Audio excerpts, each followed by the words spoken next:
Hi, I'm Jamie Shapiro, and I'm an organizational psychologist and CEO coach.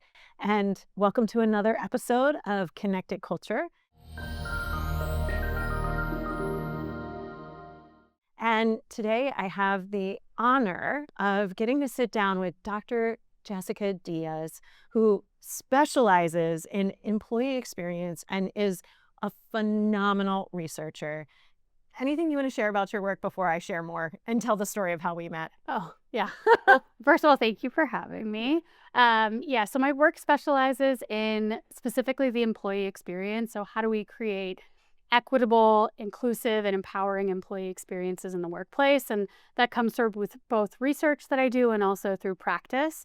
And then you want me to tell the story of how we met? Oh my God, I love the story of how we met. This is my fave. Way back in the day. I may have a different version. When Dr. Shapiro was a measly graduate student getting her PhD, you were forced. I was forced. You were forced Yes. to take statistics. Yes. And I had the pleasure and honor of being your statistics professor. However, it took approximately 30 seconds for us to become fast friends Yes. and colleagues. Yes. We've been able to do work together over the years, and that has not stopped. And I'm just excited to be here. Thanks for having me. Okay, now I got to tell my version. That's it. There's a different version? There's a different version. Oh, goodness. Okay, statistics is hard. Yes. It's complicated. And as a PhD student, you're like, oh my gosh. And as a PhD student in my 40s, I was like, what in the heck am I doing? And I remember going into my first stats class, which was not taught by you. Correct. And was not the same experience. And then like you just magically started teaching stats in a way that I was like, I get this. I understand this for the first time, because the way that you distill the complex into understandable things, like I fell in love with you immediately. You're also one of the smartest people I've ever known in my whole life. So basically I was like, want to be my friend? Do you remember that? Like I do remember I that. private messaged you, want to be my friend? Because I want to be your friend. I was like, get an A in statistics and we'll talk. We'll talk. And I did. You did. And I did. So that's how I remember us first connecting. And we have like really gotten to do some really cool research within organizations, specifically around psychological safety. Yeah. And I actually just got to listen to a keynote of yours, and you were talking about some of your latest research in psychological safety. And I've been dying to ask you this question. You and I both do a lot of work in teams. And one of the things you highlighted is there is a difference between a high-performing team and a team that is all just being the same in groupthink. And that isn't really allowing people to express their authentic self within the team. Yeah. Can you share a little bit more about that? Because that distinction is so important for people to understand. Yeah. I don't even think it's a distinction. I think they are intrinsically linked. And Oh. psychological safety is sort of the piece that links them. So when you think about high performance and you expand that to think about like innovation or learning or creativity, right? Yes. We know from decades of research on psychological safety that psychological safety and the ability to take risks, often intellectual risks, is the kind of the number one driver of that learning and performance. But what we don't often pay attention to is that piece that you brought up, which is, can you feel psychologically safe in a team that is culturally conformist, right? Can you feel psychologically safe in a team where everybody thinks the same or operates the same and sort of doesn't encourage that divergent or disagreements? And the answer from the research that I do is no. Yeah.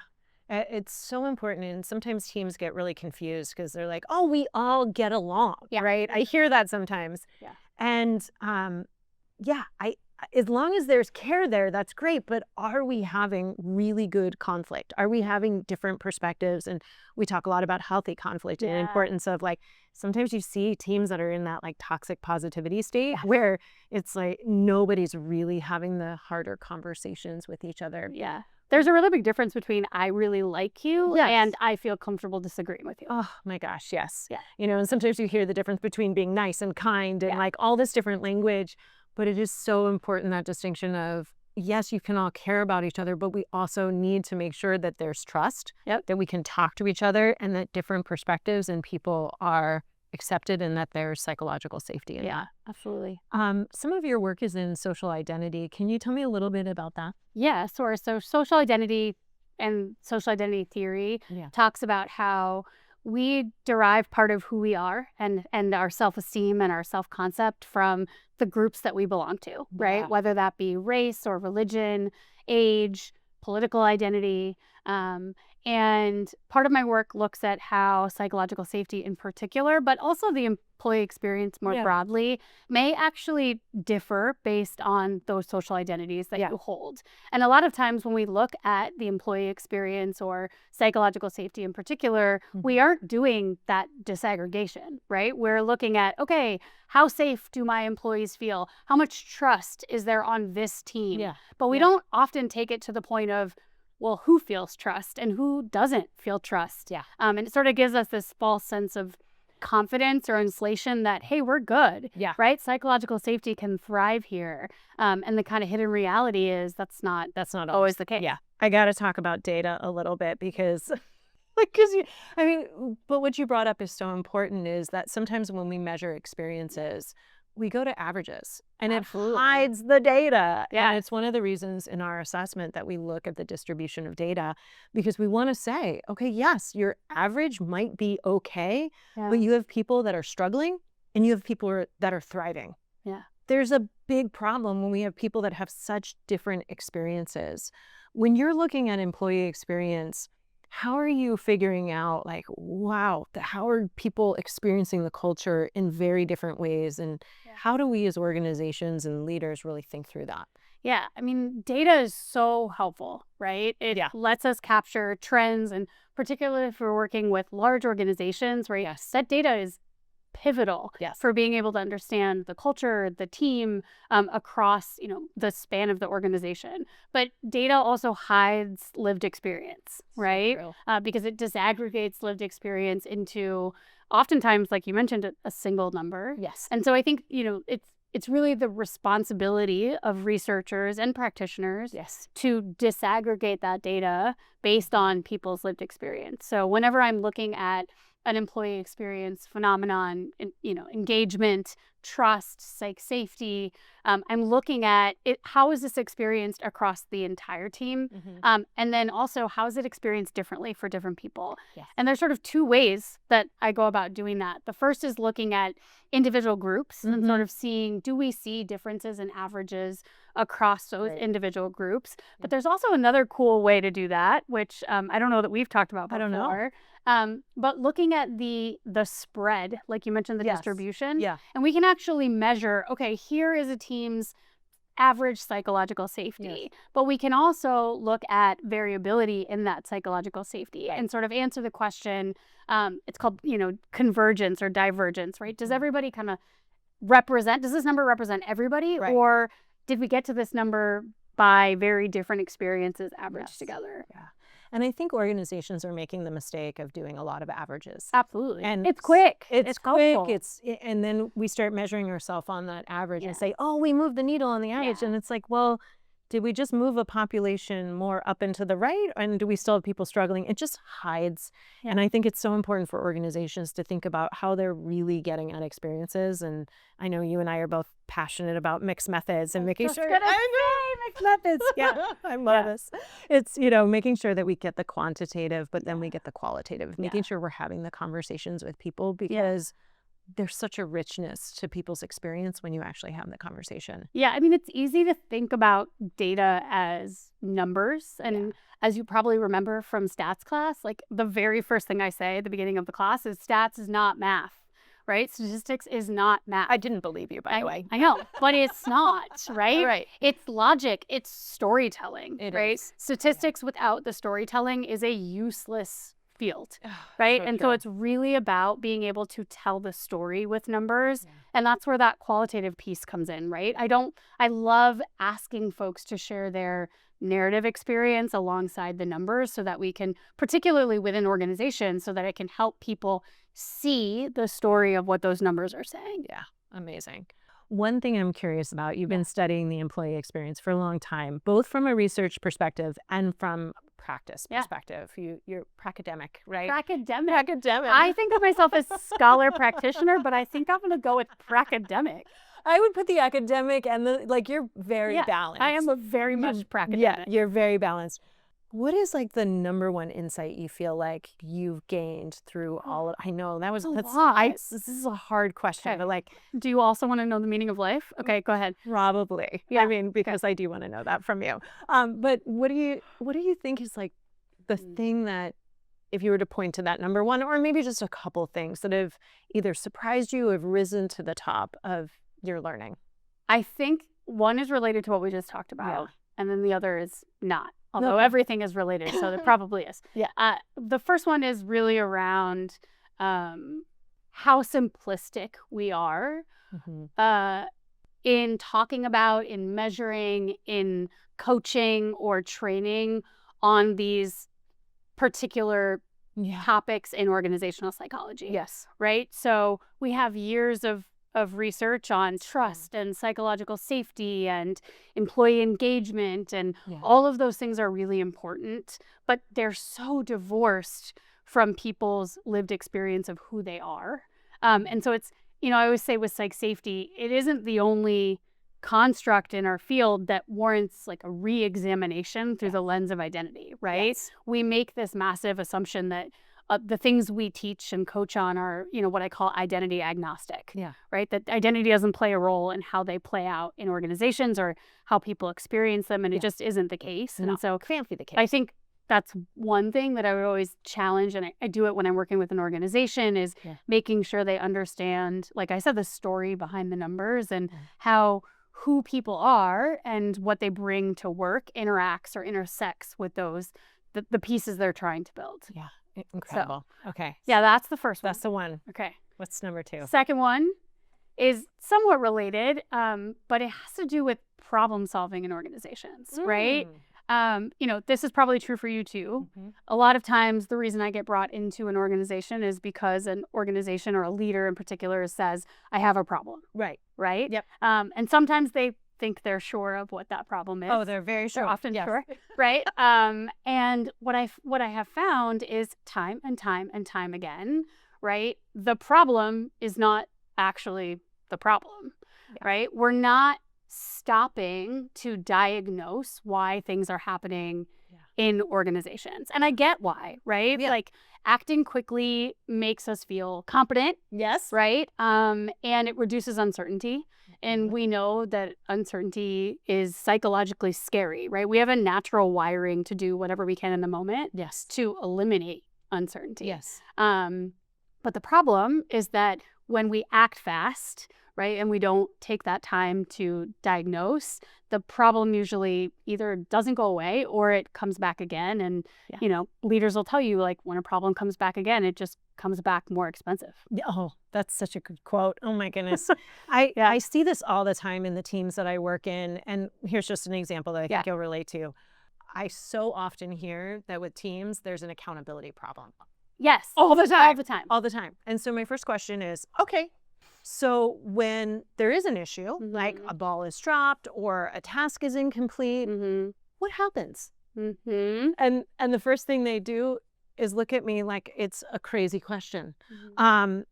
And it's because that people are talking about each other instead of to each other. So yes, they have an accountability issue, but they actually have a communication issue. And I am so surprised at how often, whether it's clarity, whether it's accountability, people point to something and you're like, okay, but how it's this thing right here, but fix this thing. And so you study, like, what's the root cause?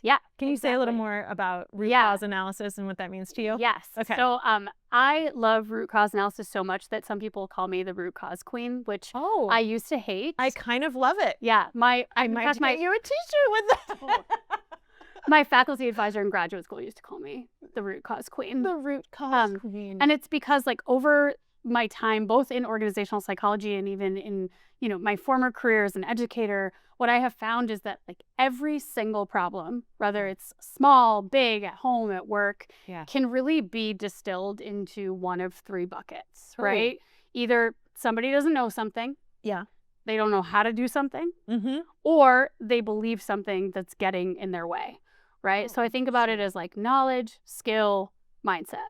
Right? And every time someone's like, this is the problem, I'm like, okay, but why is that happening? right? Okay. What don't you know? What don't you know how to do? Or what kind of mindset or beliefs are getting in the way? And I think going back to that leader example, and this is where it really plays out. I mean, it plays out in my house with my kids, right? But it plays out in organizations in the idea that, like, if you trace that root cause a little bit deeper, it almost always comes back to leadership, right? And the idea that, like, okay, what do you not know?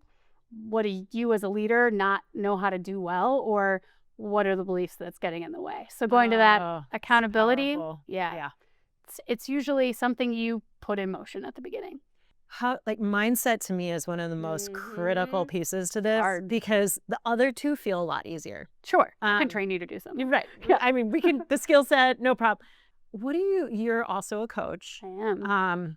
What do you think are the most effective ways to help people shift into a different mindset? Yeah. Well, you're going to make me go back to psychological safety again. Okay. But in a different way, right? Okay, cool. Which is, you have to create a container, right? We talk in coaching about creating a container. You have to be able to create a container or an environment where not even just admitting those mindsets, but even letting yourself explore those mindsets, right? Because the reality about mindset is sometimes we have them and we know we have them. But I think often in coaching, our clients have them and don't even know they're there. Oh, so true. Right? And if we have created an environment where, walls are up, guards are up, like, they can't go there. No. And so I think the first step really is, how do you build psychological safety in a relational way, right? How do I signal, not just kind of consciously, but subconsciously? How do I even signal to your body, right? I know. Now we're talking body. I'm all like, yes, this is my world. I was like, oh, vitality, I touched it, right? Like, how do I signal to your nervous system that it's okay, right, to let the guard down and to explore potential possibilities, right? Yes. And then, once you've created that container, then I think it's about the types of questions that we ask, right? Sometimes I find mindsets in particular come out when you use kind of the standard coach magic wand trick, right? Let's pretend it looked like this. What's your reaction to that? And oftentimes that's where you hear leaders go, oh, no, it can't because X, Y, Z, Q. Well, thank you for going into the world of the body and the nervous system. I want to explore that a little bit more because, in my work, I study energy. I do. And how we communicate in most ways, non-verbally. If you think about tapping into the body and helping to build psychological safety, anything you would say to leaders on how do you do that? How do you create that energy, environment through great questions, but also through just how you show up? Yeah. I mean, I think in order to get at that, you also need to understand a little bit about what happens to the body when it's not there, right? And so when we look at threat and we look at psychological safety, there are sort of three physiological responses that happen when that isn't present. So the first is a kind of stress arousal, right? The second is a hypervigilance. So we start paying attention to, everything that's going on, whether we're saying the right thing, doing the right thing, et cetera. And then that relates really closely to this kind of self-monitoring, self-regulating piece, right? And if we're spending all of our limited cognitive and emotional energy trying to monitor, right, whether we say the right thing, do the right thing, fit in this environment, et cetera, we don't have that energy or vitality left to devote it to the things that we really want and really matter. So I think understanding that is the first piece. And then, in terms of how do you build it, I think one is thinking about even just monitoring your own physiological responses. I mean, I know you talk about that a lot in your research, right? If you are aroused and you are hypervigilant, right, you can't show up in a way that creates the opposite for other people. So I think, that's the first piece. And then in terms of creating it for other people, doing what you can to kind of lower that vigilance or the self-monitoring. And that means reminding people that mistakes are okay, right? Letting them, sharing your own failures and vulnerability, your other favorite. Had to say the vulnerability, right? I mean, modeling is a hugely underrated tool of leaders. And so leaders that model vulnerability really set the stage for their people, right? If you can't do it, how am I supposed to do it? Exactly. Right? So I think the modeling piece is important. And then I think it's as much about what you do in it as it is what you say, right? So it's one thing as a leader to say, yeah, it's okay, make a mistake, right?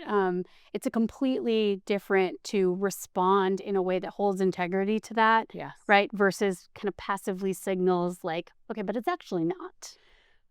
And that's happens so often. I think you just touched on so many things. I was just with a team and we were talking about it's their job to be the role models of culture and how you show up, not just with each other, but every time you interact with people signals to the organization.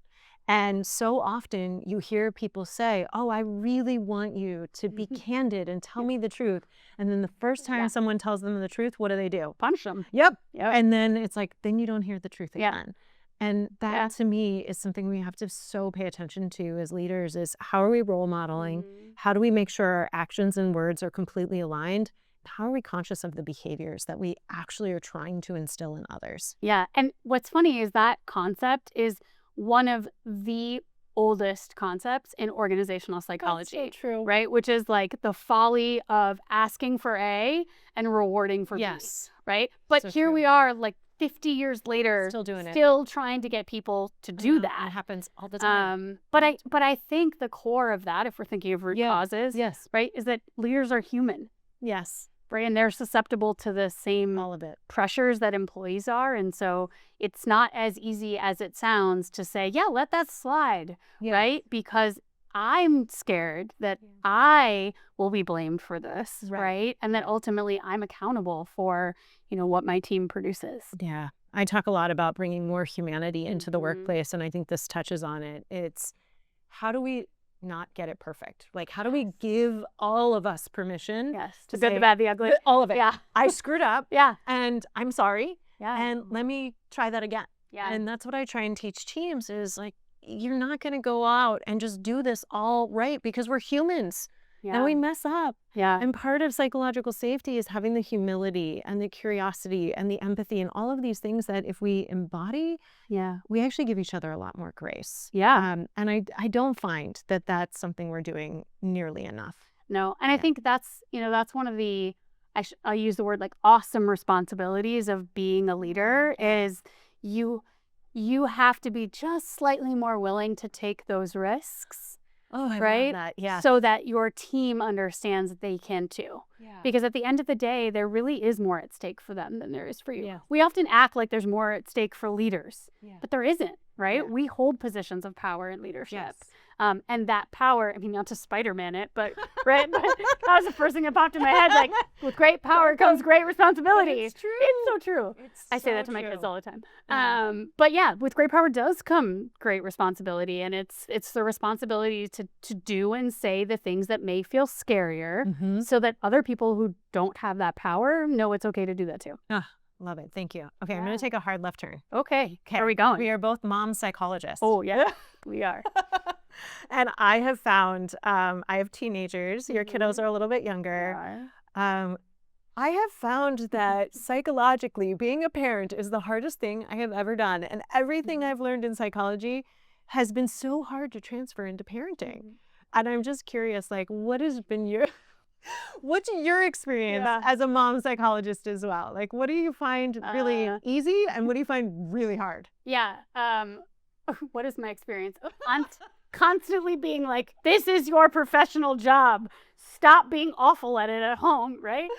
Me so too. That's the first thing. Me too. Yeah. But, it is funny. It's usually not in the moment. No. I will be honest, right? Usually in the moment I respond probably how most of us do, which is, I get upset, I get frustrated, I yell maybe more than I should. See, we're admitting mistakes. Right? Psychologically safe. That's what we're doing here. But in retrospect, I think it's so easy for me to see like psychology concepts at work, right? So like my kid breaks something and I get mad and I go back to that root cause thing and I'm like, okay, I yelled at you, but the right solution for a skill gap, right, isn't yelling at you, right? So it's teaching you something. Yes. Or I think a lot about motivation, right? Because if I'm sure it's going to get worse when my kids are your kids' age, but it started, right? And getting your kids to do stuff is so hard. And so this is one that I find myself sometimes thinking about in the moment. Like my favorite theory of motivation, right, is self-determination theory. Such a good one. Right? The idea that in order to be motivated to do something, we have to have our basic 3 psychological needs met. Yes. Right? And those 3 psychological needs are relatedness. We need to build relationships and feel connected. Competence, right? We need to feel skilled and able to do stuff. And then this is a big one, if you have children, is autonomy, right? We need to feel a sense of volition over what we're doing. And so sometimes when I say, you know, hey, Eliana, put on your shoes, or Camila, get ready for school, right? And they don't, it is true that those 3 needs become like a little checklist in my head, right? And, you know, do they know how to do what I'm asking them to do? And usually the answer is yes. I don't usually ask them to do things that they don't know how to do. Relatedness, I would hope we have a good relationship, but I find that with kids in particular, it's the autonomy piece. Yes. Right? So it's like, you told me to do it. You have therefore robbed me of my autonomy, and therefore I am no longer motivated to do the thing you asked me to. Well, I want to say that is going to serve you well with teenagers. I'm sure. I know with my Ella girl, who is 14 now, that whole transition time of letting go has been so hard. And I will tell you, I completely forgot about all of everything as I tried to do all of the things in raising her. And autonomy was the biggest catalyst that and listen, I hired a parenting coach because I needed help. And I think sometimes when the coach hires a coach, right? Like you need support. We all need help. And this parenting coach was magical in helping me remember how to apply some of the things we talk about in the workplace. And figure out your mindset gaps. And, thank you. And my mindset gaps, and especially my mindset gap in recognizing like Ella needed more autonomy. She's growing up. I have to let go. And that's something that's so hard sometimes to remember. It's so hard. And, you know, it's funny because I double penalize myself because I'm an organizational psychologist, so I know this well, but I'm also a former high school principal, right? And a teacher. And so you know, I'm like, wait, you have literally been paid to support teenagers and children, and you do this for a living, and you still can't figure it out. I know. Like, it's so hard. I mean, I feel like parenting is the most rewarding, most wonderful experience in my life, and the absolute hardest, right? We're just having to work on ourselves so much. Totally. And I find choice is the easiest way to give autonomy, especially for kids, you know, they're little. It doesn't work differently with older kids, but with younger kids, you know, if I need you to put on your shoes and I just let you decide, hey, you can put on your shoes before you eat breakfast or after you eat breakfast. Right? It's like I trick them into thinking it's their decision, right? So good. It's not. They're putting on their shoes. Yeah. But that choice element sort of gives them back that feeling of volition and autonomy. Incredible. And I think as our kids age, that feeling of relatedness and making sure they feel that sense of belonging is so important, and making sure that safety is at home. Yeah. When you think about autonomy in the workplace, anything that we need to be thinking about more as leaders around autonomy and motivation? Yeah. I mean, when you ask that question, my brain starts spinning around kind of some magical way in organizations to create autonomy. Yeah. Right. And the reality is that now that I say that, I don't think it's really all that different from the way that kids need autonomy. Right. People need a choice in terms of how they do what they do. And there's a phrase I use with leaders all the time that I think is like an autonomy bomb, right? It's like a quick way to give people their autonomy back. So when I'm coaching leaders who are like, but this and this and this, I will often say, okay, you can be narrow on the what, but you need to be broad on the how. Ooh, right? Ooh. And so, mic drop. drop. Yeah. So it's, okay. Say it one more time. Narrow on the what, broad on the how. Oh, right? Oh, that's good. So the idea that, okay, get on the same page with your people about what you are trying to achieve, right? What are the outcomes that you're driving towards? What does success look like? Don't spare detail and alignment there. Yeah. Right? But then once you get clear and aligned, then get out of people's way, right? Yes. And let them do it in the way that they want to. Yes. Because you, human leader, have one idea about how to get things done, right? But there are lots of ways to get things done. Lots of ways. And when that how falls down, right, when something doesn't happen the way it's supposed to, what I often find is that it's because people are not clear on the what. Yeah. Right? If you build alignment on the what and you let people go with the how, you fulfill that need for autonomy and you still get to the end game. Oh, amazing. Thank you. Yeah.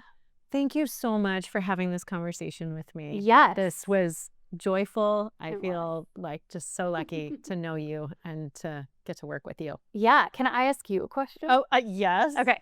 So we've talked about so many things, and it's things that you and I have talked about over the years before. And you just put out a book. Yes. And I bet you that half of what we talked about is covered in some way.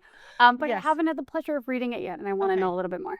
Yeah, so connected culture is all about what you and I are so passionate about, which is creating thriving workplaces and making sure we understand what are the factors that actually create thriving teams and organizational cultures. And of course, psych safety is in there, and trust and accountability. And all the things. And vulnerability and vitality. All of those things are in there. And I just love that you and I have such a passion for helping our workplaces thrive. And that's really what connected culture is all about. Yeah, I'm excited. I feel like leaders, we talk to leaders about these things individually, but we so rarely bring them together in a taxonomy or a framework that people can understand. And I feel like leaders are craving a way to understand not just X and Y and Z, but how those things are connected. And I think your book does that. Yeah, that's what the 5 C's model was developed for, because what was happening is like whiplash, right? It's like, I'm focusing on trust this, or engagement. Where do I go? And it's like, no.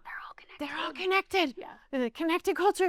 The connected part. I get it. So that's what this book is meant to do. Great. I can't wait to read it. Awesome. And thank you so much for having me. It's a joy. And it's such a privilege to be able to do this in person. I know. I never get to see you live. We love this. Okay. Thank you. This has been an episode of Connected Culture. I feel much better. If you enjoyed our conversation today, please subscribe to our YouTube channel. Can we keep that? And if you're listening to us, please make sure to follow us on whatever podcast platform you use. And I just want to thank this incredible human being again. She has an unbelievable TED Talk coming out in the next couple months. And gosh, her work is phenomenal. And I'm really hoping we get to do more work together and more projects within organizations, because working with you is magic. I love it and feel the same way. So I'd love to do something together soon. Perfect. Thank you so much.